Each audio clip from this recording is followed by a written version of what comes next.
Beautiful tokens are a great way to elevate the experience of using a virtual tabletop. And the Tokenizer module for Foundry VTT makes it super easy for thousands of users to create these beautiful stamped tokens in their games. It's super easy to use, but it also has some tricks up its sleeve. Hey everyone, this is Zephyr, and welcome to the BaileyWiki channel where we teach everyday DMs how to create truly amazing experiences for their players by combining art and technology. We also make modular systems and scenes that you can use without any setup for Foundry VTT, some of which are going to be the backdrop for today's video, where we are continuing our mini-series on the 25 most popular modules for Foundry VTT by installation rate. Today is number 6 on the list with a roughly 30% installation rate, Tokenizer. This is a fantastic module for turning portrait or head-on artwork into gorgeous, easy-to-use chip or POG style tokens that you can use with very minimal effort, and you can also spruce them up quite a bit. This will be a bit more of a deep dive covering demonstrations, basic functionality, as well as some advanced concepts. So check out the timestamps to navigate through the video and come along as we take a look at Tokenizer and what lies beneath the surface.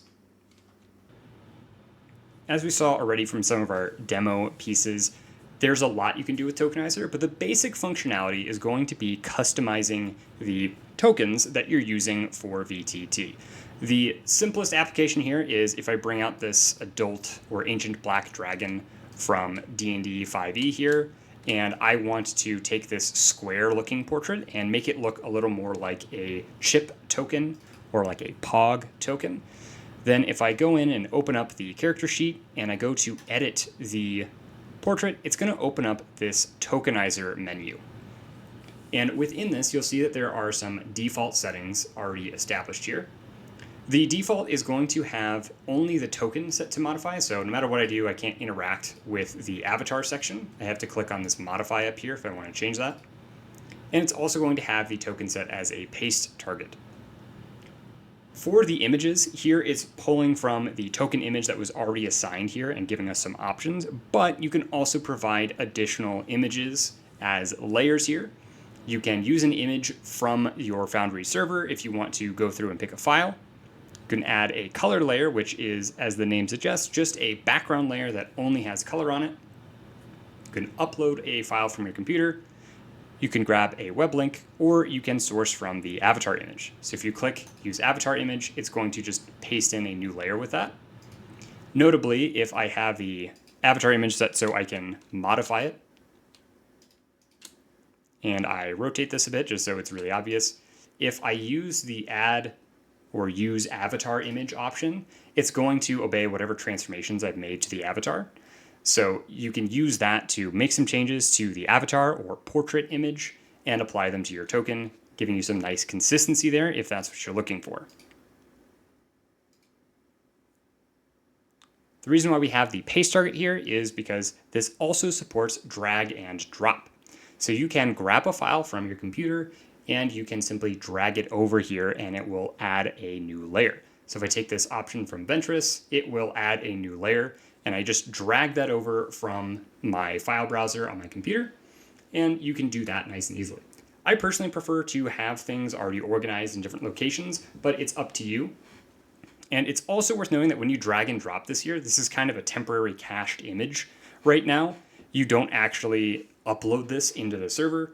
You are going to be saving this token to the server, but the rest of this is going to be kind of temporary storage or a cache.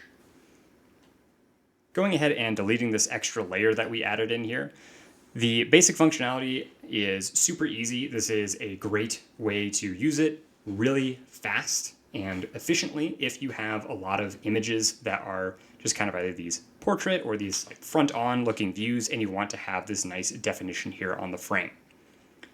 Speaking of frames, there are a ton of frame options. And down at the bottom where we have this whole add layer interface, if we hit add frame, then we have a ton of frames that are included. And we'll go over in the settings here in a moment how you can hide some of these. But all of these are included up until this point here where we have this Bendosity background black. This is going to be added from the Token Frames module, which is just a repository of a bunch of these different frames that have been added and give you a lot more options. If you don't have that module installed, you won't see these options, but you don't need that module. Obviously, there are a ton of pieces up here already. So you have a lot to choose from in terms of styling your frames, and you can have a lot of different options for the different configurations here. Your PCs can have a different looking frame from each other and from NPCs and from enemies, etc. And there's also additional options in the form of being able to tint things. For example, I can go in here and I can change the tinting on this to maybe a blue color. And we have applied a tint to that entire frame. And I can also remove the tint from the frame, etc. You can adjust opacities, and there's a whole lot of other advanced options that you can do with all of these different layers that we'll cover a little bit more later on. In terms of other really basic functionalities that you would want if you're trying to just do this at a surface level is the enable and disable transformations. So by default, layers are going to be locked. And once you unlock it, that's going to allow you to interact with the image or that particular layer here. So if you use left click and drag, you can move the image around. Same thing with right click. If you use the scroll wheel, you can zoom in and out of the image. And if you hold down shift while you're using the scroll wheel, you can rotate it. So there's a lot of options there, and you can always reset it by going to this kind of bag looking icon. And there is the reset layer option here that will reset it. Note that in this case, this kind of automatically shrunk the image at the very beginning when I opened this up. So I was trying to make it fit the frame nicely. So it may reset it to a position that you don't necessarily like, but just keep that in mind. But now we have this nice token and we can apply. You can also see down here at the bottom before we apply what the exact name is going to be for the file and where it's going to be stored. So if you hit save location / name, you can see the directory where this is going to go. And you can also see the file name that's generated, and you can modify that if you would like. And you can also change the directories and all of those good bits. And then you'll just hit save location and name if you want to change that. Generally, I leave this all at the default, and I don't really grab things from Tokenizer if I'm using the module. So you can just leave that as is. And if you want to download the images themselves, just click download and it will give you a prompt to save this on your computer. When you're ready, go ahead and hit apply. And we'll notice now when we close that our token has been updated for this ancient black dragon.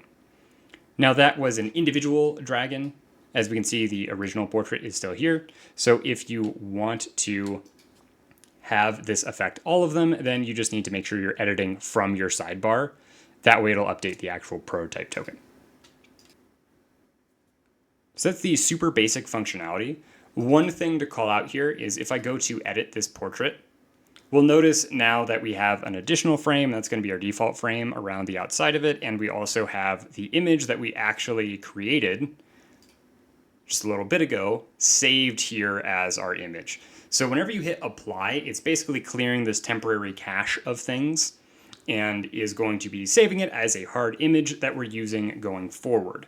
So keep in mind whenever you're working on all these different layers, they're not going to be saved for you to come back and tweak a lot. So if you are wanting to make a bunch of changes or get really detailed in this, you may want to apply at multiple phases and make some saves so that you can keep things organized and be able to come back to different points in the process. This is also important to keep in mind when it comes to taking a look at our settings, which we'll do here now. Going into our configure game settings under Tokenizer, there's all the options for the module. Most of these are going to be the directories where things are stored or your default starting pieces for when you open up Tokenizer on something for the first time. So you can configure all of these different aspects, but we're not going to go into every single one of these since that's what makes up most of these. We're just going to highlight some big important pieces. The first one of those I want to talk about is the quick settings selector. All of these can be toggled on individually or collectively further down in individual settings here. This is just kind of a shorthand to turn on, okay, do this default and nothing else. So within this, if you don't know what all you want to do with Tokenizer, or you just want a decent starting point, then this is where you would begin. And here, I would recommend one of 3 options here. If you're using Foundry's dynamic token rings, then select dynamic token ring, and that's going to remove kind of this default border here that gets added, and instead we're just going to have a mask that is applied and has it set up so that your image doesn't spill out over the dynamic token rings from Foundry. If you're not using that, then choose either the token ring color or token ring texture.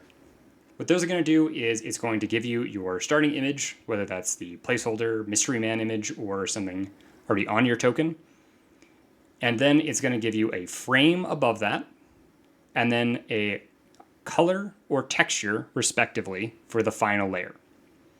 And this is really nice because if you are using an image, like say this avatar image that I had was actually my default kind of starting token image, and it has this transparency. That transparency carries over to the finished tokenized image. So you would have transparency within the image and you could see the map through parts of the frame and everything.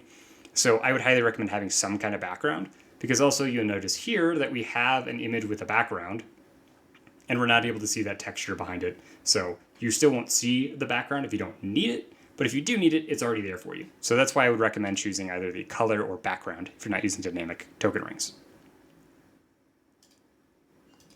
From there, other things to keep in mind, there's reset custom masks and reset custom frames. Whenever you're in Tokenizer and you have the options for adding layers, if you go to hit add frame, you've got all of the frames built into the module, and from the token frames module, if you're using that, you also have select another file. And this lets you pick a file within Foundry, and then it's going to add it to this image browser of additional frames. And then you can quickly reference it again in the future rather than having to select it and going through the browser again. It'll be in here. And the same thing is true for masks. Using these reset buttons just clears the internal folders where that's stored. Speaking of, again, a lot of these folders are just going to be where Tokenizer stores stuff. So if you hit Browse Files next to this, you'll see that in your user data, Tokenizer creates its own folder called Tokenizer with subfolders inside of it. And basically, these are where the images that you generate with Tokenizer are stored, and same thing with frames and masks that you put in there.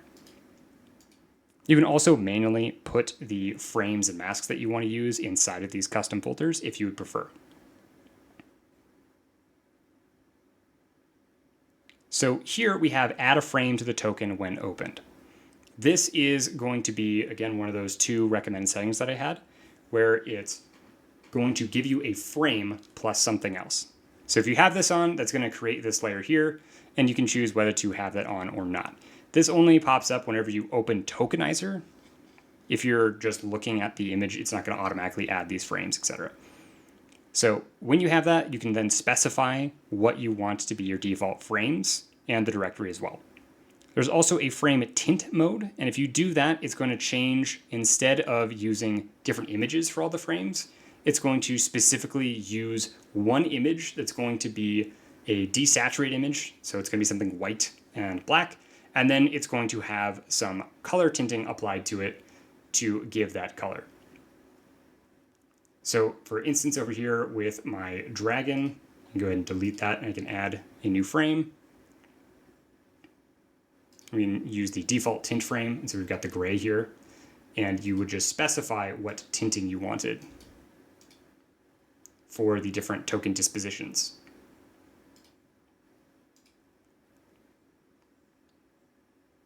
Then we also have the auto apply dynamic token ring and force disable dynamic token ring. These are handy if you are wanting to start using the Foundry dynamic token ring settings, or if you want to switch away from using the Foundry dynamic token ring settings. For those who aren't familiar, if you go into a token or the prototype token under appearance, Foundry has a dynamic token ring option where you can have specific colors and extra effects and have things set up so that the subject or the artwork will pop out over it, which is nice for certain like 3D artwork, etc. You can have that in there. And the ring is not enabled by default. What this does is basically, if you do something with Tokenizer, whenever you hit apply and you save this image and you set it as the background or as the appropriate token appearance image path up here at the top, it is then also going to either turn on ring enabled if you have the auto apply, or is going to turn it off if you have force disable. So keep those in mind. Then we have these options to disable frames, and there are 3 collections of frames. The first are from OMFG and from the Great Nacho. Those are included in the module. And so those are going to be all of these frames here, basically. And then the second one is going to be things from the token frames module, which is everything down here. If for whatever reason you have the module installed, but you don't want to populate this browser, then you can turn those off. You can use select another file to grab specific ones if you want to only use a smaller portion of those collections. That's one way to handle that, or one reason why you might want to do that, even if you are still planning on using some of these. Then again, we have options for turning on whether there's a color layer or a texture layer by default, and a mask by default, and where to put those. Then in terms of other settings that are pretty important here, we have the title bar link. So normally to access Tokenizer, you either edit the portrait, or from the actor sidebar, if you right click on an actor, there's the Tokenizer option.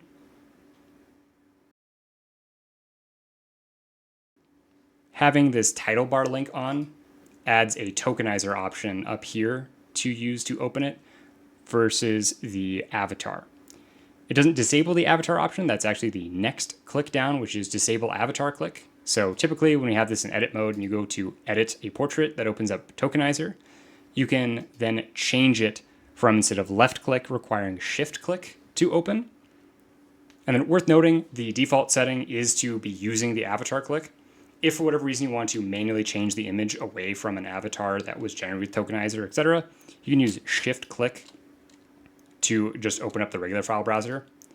Disabling the avatar click simply just flip-flops the order there. So it's shift click to tokenize, regular click to open that up. You can also choose whether it's going to be a user preference or you want to force all of your players to look at that. From here, there are additional settings for just little tweaks that you want to have, like whether you want there to be a option where the token is the only thing modified versus the avatar, or how you want to have mask detection working and your log levels, etc. So those are all fairly self-explanatory, so double check those as needed. They're probably not super necessary. And the most important setting I say for last, even though we kind of scrolled past it already, is this disable for users lacking permissions. By default, this is going to be on, and essentially if a user doesn't have the option to upload files, then they can't use Tokenizer to create things. Reason being is whenever you hit apply on Tokenizer, you're actually generating the file here. So people can just start spamming that and create a bunch of different files on your server. If you don't want that to be possible, then simply leave this as is and continue to deny them file upload permissions. If you don't have a problem with them tweaking and creating their own tokenized images, then you can turn this off and save, and then that will allow them to use Tokenizer, but not the rest of the file upload options. Again, anything that you're throwing in here, whether it's from your avatar, whether it's from a web link, or from your computer, or a file system on Foundry, that is all temporary inside of Tokenizer. And when you hit apply, it just compresses it, turns it into a new image, and sets it as the token. So even if they're grabbing stuff from their computer, they're not permanently uploading it. Now, with all of that said, if you don't mind them being able to upload files, or you have like a specific level of user, like trusted users, that you want to be able to use Tokenizer and upload files, but you don't want other people to have that, then if you go back up to your core settings at the very top, this is the topmost setting in all of your Foundry game settings, is the open permission configuration. It's going to give you a big old checklist of things. And you're going to be scrolling down to upload new files. And you can specify whether you want your players or trusted players to be able to upload new files. And if they have that upload new files, then they will be able to modify the tokens. So keep that in mind if you are using Tokenizer and your players are like, I can't use it, or something like that, then you probably either need to tell them, sorry, too bad, I'm just going to be setting them up myself, or you need to adjust either the user permission configurations or turn off that whole permission denial system within Tokenizer. This is everything really important that you need to know and keep in mind with Tokenizer and its settings. Now that we've reviewed our basics and some of the settings, let's take a look at a slightly more interesting application here. So this is my character Brack, and I want to make his token a little bit more dynamic and interesting. So I'm going to go ahead and remove this frame. Since he's black and white, I want to have something with a little more color. So I'll go ahead and just use this blue one. And then we have our image. Now with this, he's got this axe and he's got his shield that come out to the side. And I think I want to have it kind of pop out of the frame to add some interesting visual appeal to it, kind of similar to how the dynamic token rings work for Foundry. I'm duplicating the layer here because then I want to mess around with the size relative to the rest of the frame. So I'm just going to size him up a little bit. And then over here, this kind of bag icon has an option to center it.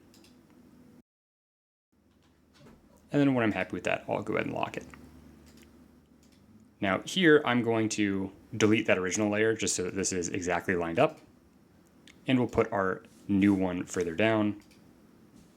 And it should be obeying icon 1. And if we turn off the mask, we can see that there. Now I want to make maybe the top of his hair and like his shield and his axe to pop out of the frame. So in order to do that, I'm going to click on the advanced mask application here, and I'll use edit mask. And this is going to open up an interface here, and we're just going to simply left click to draw where we want the mask to be. You can see that we can see beneath the image here. And you don't need to be perfect on this. And in fact, you can be a little bit sloppier with it if you have an image that has a lot of transparency, but this one does not. I'm trying not to have his background really come through super hard. And you can use the scroll wheel to increase or decrease the size of your brush. If you end up brushing somewhere that you don't want to, you can right click to remove it. And it's worth noting that you really don't have to be perfect on this. Again, if you have a transparent background, then this allows you to be even more kind of loose with it. But if you have a background like this, you can try to be pretty close on here.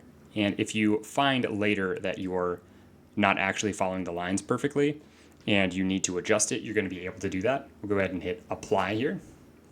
And so this looks like nothing really happened. But what we do is we have it use the layer 0, so itself, and that's where we just defined our mask. And now we can see that we have this cool effect where his arm with the axe kind of pops out, as well as his shield. And you can see now that the line maybe isn't super clean. Thankfully, it doesn't look like I missed anything. But if I had, or I want to clean up that line, I can go in and edit the mask, and you'll see that it is preserved.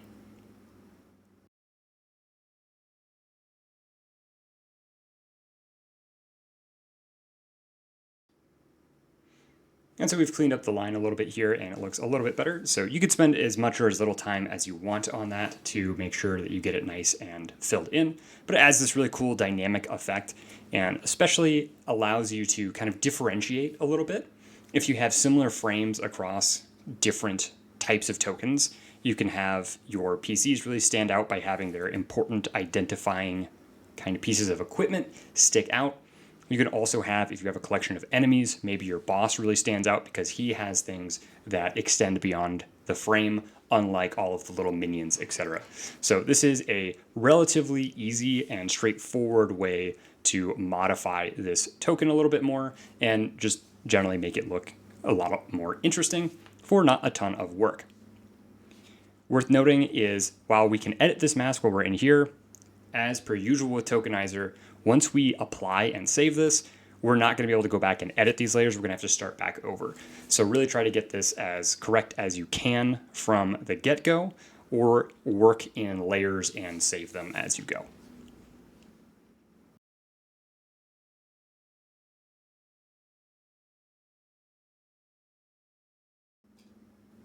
And now that we're all done, we can see Brack in place, and he looks good. He's usually in the gloaming, so he looks a bit bright and washed out here, but in that dark and dreary setting, he stands out a little bit more. But you can see that this token frame and everything really makes him pop quite a bit, and that little bit of dynamic three-dimensionality to his equipment really brings it together for, again, not a lot of effort. Now that we've got our basics down and we've also looked at a kind of intermediate level trick there with the custom mask to have that 3D pop-out effect, let's return and examine some more advanced concepts and features within Tokenizer. So here I've set up a really simple Tokenizer window. It's basically got a slightly enlarged Bailiwiki logo that is here, and we also have a frame and then the background. Now normally when you bring in a frame, it's going to have this toggle basic mask mode on, and that's going to make things go down and cut things off. Basically it's saying like, okay, everything that does not have material under this or within this custom mask designation here is going to be cut off. So if it's outside this border, then we're going to clip it. And if you disable that, then it's not going to clip there. However, you can turn it on an individual basis. You can see background layers by default are going to respect this 0 layer here. And if it is the bottommost layer, it's not going to go on. So the reason why I have that is to do a little bit of exploration of these options here. You can see we have a picture icon and a mask icon. And the next to them we have source over and source in. If we click on these, we have a variety of drop downs. And that is going to affect what our image is and what our mask is. So if I turn this back to the default mask behavior, then we can take a look at the Bailiwiki logo in specific. So here we have our image blend mode. Generally speaking, you want to have source over for most of these. And what that means is it's going to take all of the sources that are above it, so every layer that's above this, and we're just going to stack it on top, and that's what the image is going to look like. So if we have source over, then the only thing above it is that token ring, and so it's just getting smacked on top of our source image. I would kind of skip the other source or destination options. You can play around with them a little bit, and you might be able to get some interesting effects. But further down is where you get some really intriguing options here. So you can have things like soft light, and you can change the lighting effects that are going on here. And we'll also notice that if we have this 0 turned off, we have the mask respecting turned off, then it will pop out, but you can still have that on. You can also do things like hard light, or you can do color burn and dodge if you want to brighten it in certain ways. Overlay, etc. So there's a lot of different ways you can fiddle around with the appearance here. Next up after the image blend options are the mask blend options, or mask blend modes. For the purposes here, we're going to use the background because it'll be really easy to see when using that with this ring. So here our source is going to be layer 0, so the ring and its mask. And then we have the blend mode. And for the mask, source in is basically saying whatever this source mask layer is, whatever fits inside that mask, that's what we're keeping. And everything else we're turning to transparency. So if you do source out, that's going to flip it. So whatever's in the mask becomes transparent. Whatever's outside of the mask retains its opacity. So it's going to pop out there. So you can combine this in a lot of interesting ways. And you can kind of flip-flop things around. Important to note is that not every mask blend option is going to do much for you. For example, over is just going to give you the mask area plus the non-masked area. So some of these settings are not going to be very helpful, and some of them are going to be very situationally and might be a little bit unpredictable how helpful they'll be. Like if you use things like color dodge or color burn, then that interacts kind of strangely with some of the masking options. So when in doubt, leave it on source in or source out, but you can of course play around a little bit. And we can see a few different changes if we are using some of these mask options. But generally you want to just leave it on the source in and source out. So that's a little bit of the extra crazy possibilities with the different picture and mask blend modes.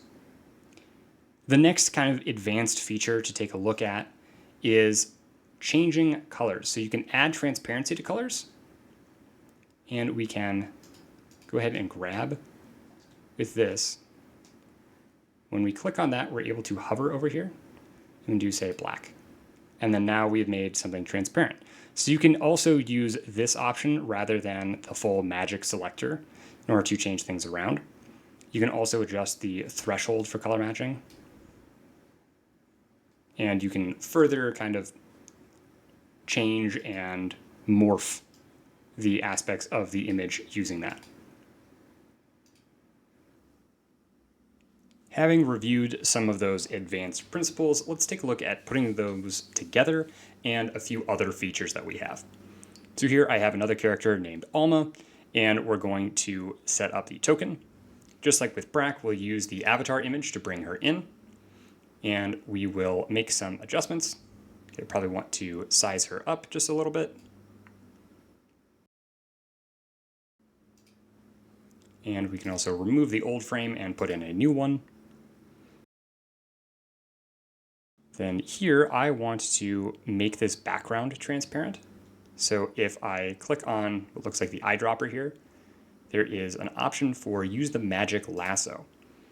And this you can think of like a lot of image manipulation programs where you can do kind of a fuzzy select by color. You have the same idea here. When you left click, you will select area of similar color. You can increase the blur radius and modify the threshold, etc. Once you have that, you can hit the fill button to add a color to your selection. You can also make it transparent. So for here, if you want to continue adding to the selection, you hold down Control as you click. And we'll just do that and get most of the image. Worth noting here is since we are using a circular frame and everything, and part of her is already extending beyond the frame, we don't have to be perfect with this. You can see that I have some areas that are further away from her actual artwork that I don't have selected, so they're not going to be this perfectly transparent area, but they're going to be cut off by the mask anyway, so it doesn't really matter. And when I'm happy with that, I'll go ahead and click transparent. And we have removed the background for the most part. Again, we don't really need to worry about these too much. And we'll hit apply. And now we have this much cleaner look. And here we have a few options. One thing that I kind of like to do is add additional effects, but it's a little tricky if you're trying to combine it with some of the 3D abilities. So I'll showcase kind of two ways to go about this. So first we have her just hanging out in the frame, and we can maybe move her position a little. And then we can add an image. And I have brought these in from some of the Bailiwiki modules, but you can also find these inside of the Bailiwiki Maps Premium Towns module, and you can use those here. So if I want to have kind of a dirty or dusty filter, kind of make it match a little closer to what we have with Brack, I'm going to put that here, and I'm just going to drop the opacity for the entire layer. And this allows us to kind of add some interesting effects. And if I want to modify this more so that this effect is a little more pronounced in one area than another, rather than source over, I can do something like the luminosity, or I can take a look at using soft light and hard light to kind of play around with that effect.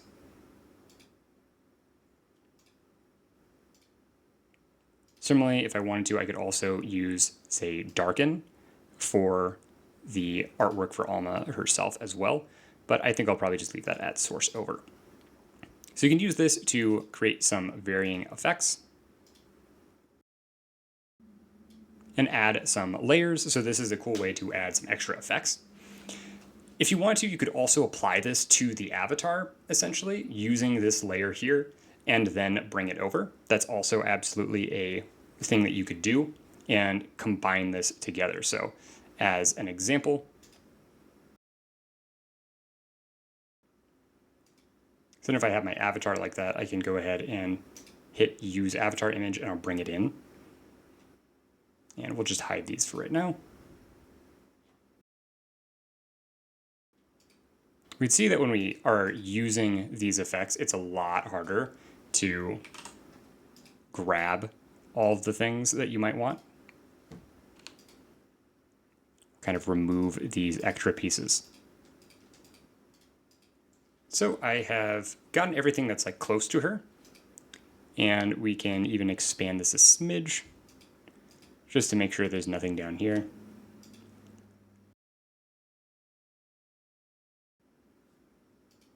We'll go ahead and apply, and we can tweak that a little bit here. So now that we've got our image in here, we may want to take a look and see just how we want to configure this a little bit more. So we can see that the top kind of extends a little farther than what I want. So here I want the dagger to be able to extend over, and I want her legs to be able to fit below that. So I can also really quickly just move this up, and I can kind of do a quick sanity check and see, all right, there's some pieces up near the top that I want to get rid of as well. If we put her back, then everything else is going to take care of itself for the most part. I just need to make sure I get rid of some of these pieces that are inside of our ring. Here I'm demonstrating kind of a brute force technique to erase these areas that I don't like in here. But in just a moment, I'm going to show you probably a better way to do that using some extra masks. So follow along here if you'd like, or skip ahead a little bit to where I break out the masks, and you can see the much simpler and easier solution that I used ultimately in the end. With those patterns that are added, it's a little bit more difficult to get rid of all of your transparency going on, but it is relatively straightforward to go through that. So you might have to spend a little bit of time depending upon your frame. I'm pretty okay with this. There's a little bit that creeps into my texture in the background, which I could maybe tweak or tint to get there, but this is pretty good. Now that I am satisfied, I'm going to go ahead and duplicate my layer here, and I just want to see her position, and it looks like the spear and the dagger are pretty good. Move her just a little bit over, and just like we did with Brack, we're going to go ahead and delete that other layer since we've changed positions a little bit, and we'll clone, move it down. Again, if we hide that top one, we can see that some of my pattern comes through still, but that's okay with me. And now we will go in and we will do that layer mask, and we're going to edit the mask. And here, since we have that transparency, as we mentioned earlier, we can be a lot more kind of loose with it.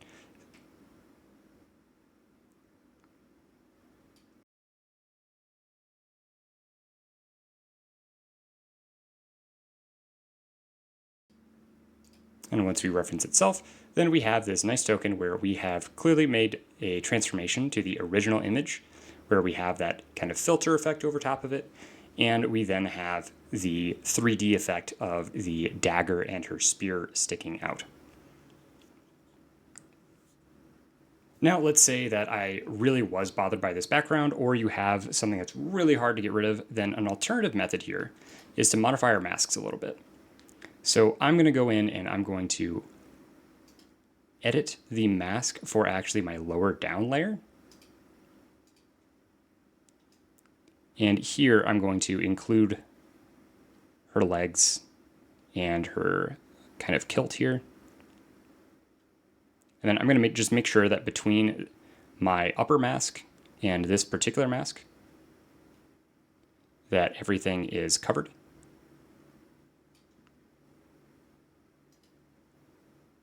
And then we have this layer mask against itself. And we'll notice now that that background is gone. It looks like her arm is a little less clear. So I can go in here and make sure that I have the arm included. And now we have absolutely no background and she's nice and crisp against this. So that is another pretty easy trick you can use to really refine how these work. And you can combine these techniques and expand upon them further. You can use some masking on your circles themselves, your frames, and then you can apply effects to the frames if you want to give the look of an overlay of, say, vines or frost, something like that. So you can really get creative. There's a lot of power here.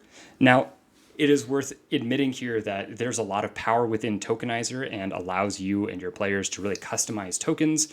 But if you are going into some of these really advanced techniques, then you may prefer to just go ahead and throw this into a image editing software instead. But the ease of using the masks and everything is really great, and it makes it pretty simple and straightforward to go ahead and apply these effects directly within Foundry without having to open up a separate program and without maybe as much experience using those tools. And that's going to conclude this showcase and deep dive on the number 6 most popular module for Foundry VTT, Tokenizer. Hopefully this has shown you some of the surprising depth and power of this module. It's obviously popular for a reason. It takes very little effort to be able to create pretty nice looking tokens from just a simple source image, but you also have a lot of power under the hood if you know where to look. Let us know what you think though. Is Tokenizer a must-have module for you for Foundry VTT? Is it after this video? And what do you think about all of the advanced editing features that it has? A really cool opportunity to modify your tokens directly in Foundry, or if you're going to go through that effort, are you just going to open up another program like Photoshop or GIMP? Let us know down below and let us know what you want us to cover next. This has been Zephyr with the BailiWiki channel, and if you enjoyed this video, then subscribe to keep up with all of our latest content and consider becoming a patron. Not only do you support the channel, but you also gain access to all of the modular systems and scenes that we've made for Foundry, including the ones you've seen in the background here today. This has been Zephyr. Thank you so much for watching. Happy gaming, and have a good one.